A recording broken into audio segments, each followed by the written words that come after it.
अब चाहे मनुष्य का आत्मा उसके शरीर को छोड़ने के बाद अनंत काल के लिए परमेश्वर के साथ रहे, और ऐसी दशा में मनुष्य का प्राण भी उसकी आत्मा के साथ सदैव रहता है, वो जहां भी रहेगा, क्योंकि मनुष्य का आत्मा परमेश्वर की आत्मा के साथ इम्पेरिशेबल है, वो कभी खत्म नहीं हो सकता। उसकी डेस्टिनी बदल सकती है, उसके रहने का स्थान अलग हो सकता है, चाहे वो अनंत काल के लिए परमेश्वर के साथ रहे या उसके पास रहे, या वो अनंत काल के लिए सेपरेशन में रहे, परमेश्वर से अलग रहे।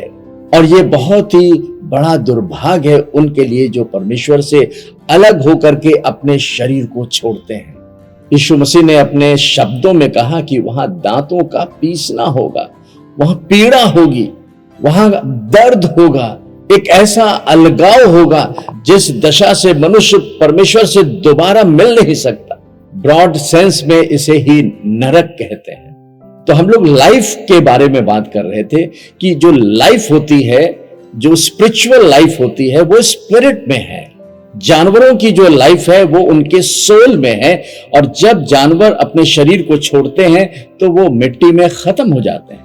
जब वैज्ञानिकों ने लाइफ के आधार पर बायोलॉजी को कैटेगराइज करने की कोशिश की तो उन्हें 3 डोमेन्स में रखा, 3 अलग अलग प्रभावों में रखा, या 3 अलग अलग अधिकारों में रखा।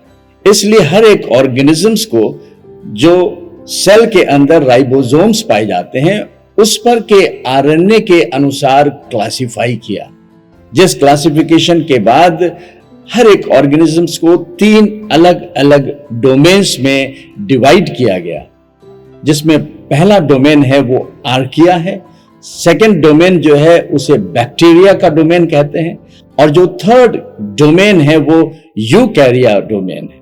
और इसी यूकैरिया डोमेन में सारे प्लांट्स, एनिमल्स और ह्यूमंस को भी अलग अलग किंगडम्स में रखा गया है। समहाउ ह्यूमंस को भी एनिमल किंगडम में आज हम लोग स्टडी करते हैं। इस डोमेन में लगभग 5 से 6 किंगडम्स हैं, और जब आपको मनुष्य के बारे में पढ़ना होगा तो उसे भी आप एनिमल किंगडम में पढ़ते हैं। लेकिन हकीकत तो यह है कि मनुष्य की जो लाइफ है वो उसकी स्पिरिट में है, जिस स्पिरिट का प्रकाशन वैज्ञानिकों के पास नहीं है। बाइबल की जो पहली पुस्तक है जिसे हम जेनेसिस कहते हैं या उत्पत्ति, उसमें उस लाइफ के बारे में बताया गया है जिसे मनुष्य का जीवन कहा गया है। इसलिए जो मनुष्य का जीवन है वो परमेश्वर के द्वारा आया है, और परमेश्वर में जो लाइफ है वो उसकी स्पिरिट में है। जैसा हम लोग ने पढ़ा that God is the spirit, परमेश्वर आत्मा है। ये आत्मा इनविजिबल है, इसे हम देख नहीं सकते। जिस प्रकार से हम परमेश्वर को देख नहीं सकते, लेकिन परमेश्वर ने अपने आप को हम मानव जाति के ऊपर प्रकट कर दिया। कुलुस्सियों की पत्री में लिखा हुआ है पहले अध्याय के 19 पद में कि प्रभु यीशु मसीह में परमेश्वर की सारी परिपूर्णता सदैव वास करती है। अगर परमेश्वर को जानना है तो हमें यीशु मसीह को देखना होगा, क्योंकि यीशु ही परमेश्वर के जीवन को मनुष्य के लिए लेकर आए। फिर से इसे हम लोग यूहन्ना 4:24 में पढ़ेंगे। यहां लिखा हुआ है, From now on, worshipping the Father will not be a matter of the right place, but with the right heart. For God is a spirit, and He longs to have sincere worshippers who adore Him in the realm of the Spirit and truth. Amplified version में हम लोग ने पढ़ा था, God is spirit, the source of life, yet invisible to mankind. तो मनुष्य की जो लाइफ है वो प्लांट और एनिमल लाइफ से डिफरेंट है। मनुष्य का जो जीवन है वो परमेश्वर के जीवन से जुड़ा हुआ है।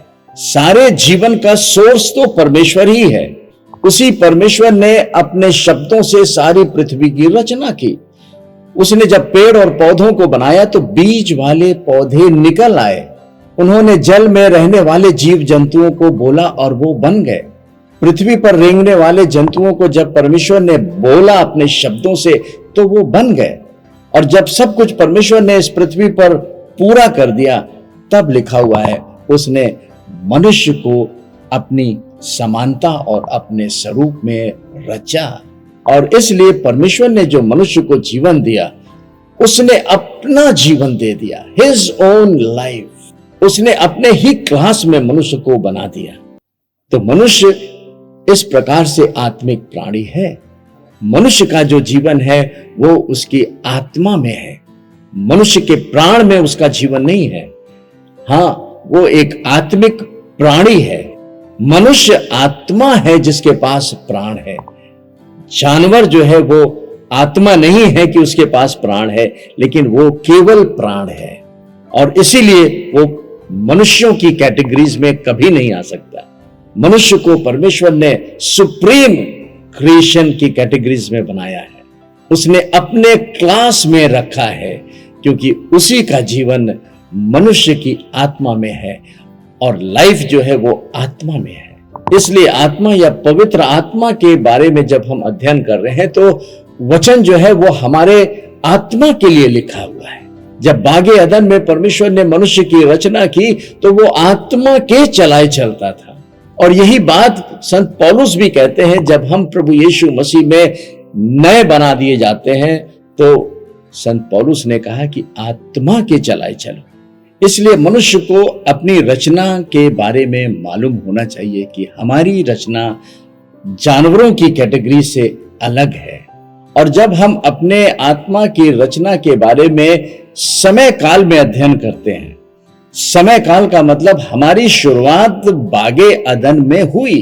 बाइबल में प्री एडमिक एरा के बारे में बहुत थोड़ा सा विवरण है, परंतु हम इसमें एडम के बारे में बातचीत करते हैं। बाइबल में परमेश्वर और मनुष्य के जीवन से संबंधित सारी बातों का जिक्र है।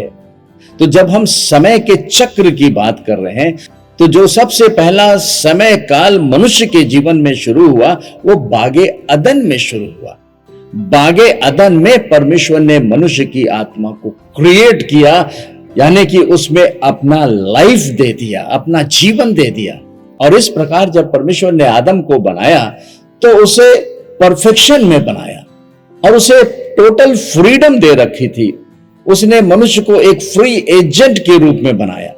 उसके विल के अंदर उसकी इच्छा को डाल दिया कि अगर वो अपने इच्छा से परमेश्वर के साथ चलना चाहता है, परमेश्वर के आज्ञाओं को मानना चाहता है, तो वो स्वतंत्र है। He is a free agent. इसीलिए बागे अदन में परमेश्वर की महिमा हर समय आदम के साथ रहती थी। इस पृथ्वी के ऊपर परमेश्वर ने आदम को कुछ जिम्मेदारियां दे रखा था। उससे कहा था कि तुम फूलो फलो, पृथ्वी पर फैल जाओ और इसको अपने वश में कर लो।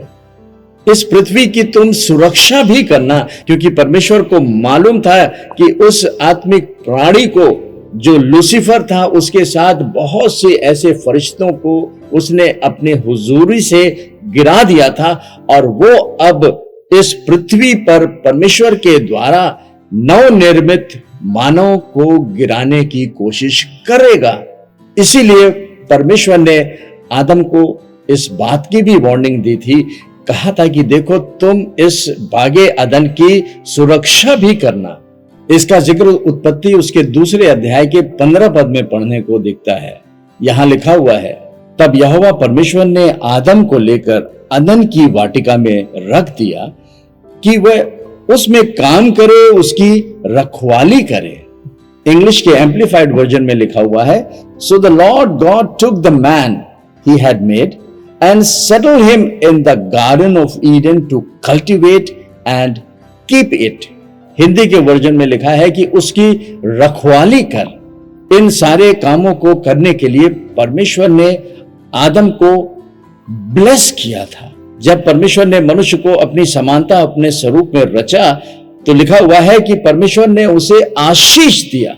आशीष का मतलब है कि जिस काम की जिम्मेदारी परमेश्वर ने आदम को इस पृथ्वी पर करने के लिए दी थी, उन सारे कामों को करने की एबिलिटी को भी दिया।